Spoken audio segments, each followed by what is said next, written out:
Hey traders, Raghee here, and in this free recap video, I'm going to talk about a handful of markets that are sensitive to the ongoing trade war. And it is a trade war. We've exchanged salvos.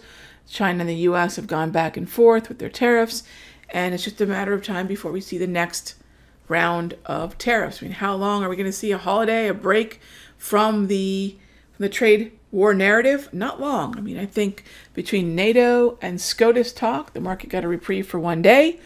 And just like that, right after the close, we have a new list. Or at least we're seeing signs that the market's seeing the next round of tariffs from the US to China. And you can see where the bonds shot up. We're seeing, generally speaking, bonds strengthen and also the dollar to a certain extent on this kind of news. That means the dollar strength is going to play out as weakness in the Euro-US. Okay, another couple markets that are going to be affected by this are the Australian dollar.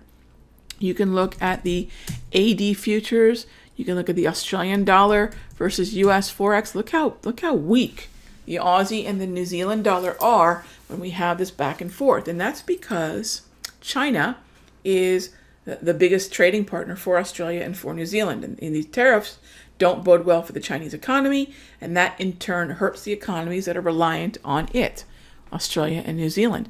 And then we also know that South Korea, another story here. I think we've been seeing EWY and FXI head up, but as we kind of ratchet to the next round, possibly of tariffs, these moves, I think we're going to see probably a decent little gap close, unfortunately, as this market continues to just take each new bit of news about the tariffs day by day. But I will say there is a lot of resiliency.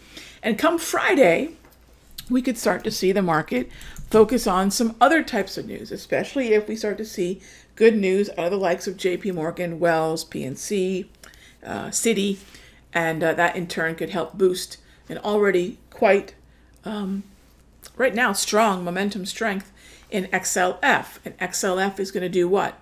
That will in turn help the Russell, the S&P, and the Dow. So think about the weight some of these sectors have.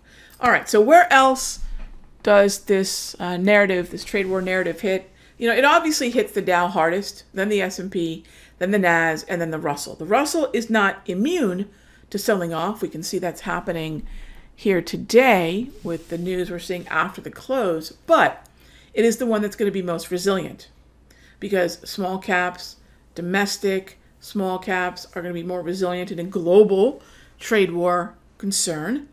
US and China, and the strong dollar helps the Russell, because one of the things we're likely to see as we go into earnings is many companies citing the problem, the strength of the US dollar. Well, the Russell does fine with that, right? As does the Russell in many ways sort of dodge the trade war narrative because it's not as applicable to domestic small caps. It's going to hammer the Dow.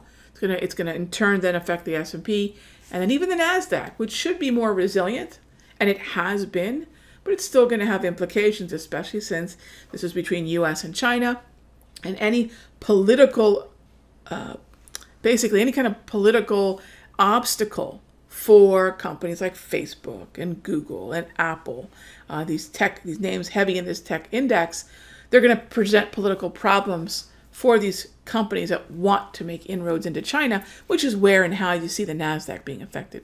So this is kind of a lay of the land of what is going to be hit hard by the ongoing trade war. That's where a lot of this volatility and risk is going to be. But with some good timing, we might see some opportunities continue to arise. Russell's been probably one of the more persistent buys we've had, followed by the NASDAQ when the market sells off.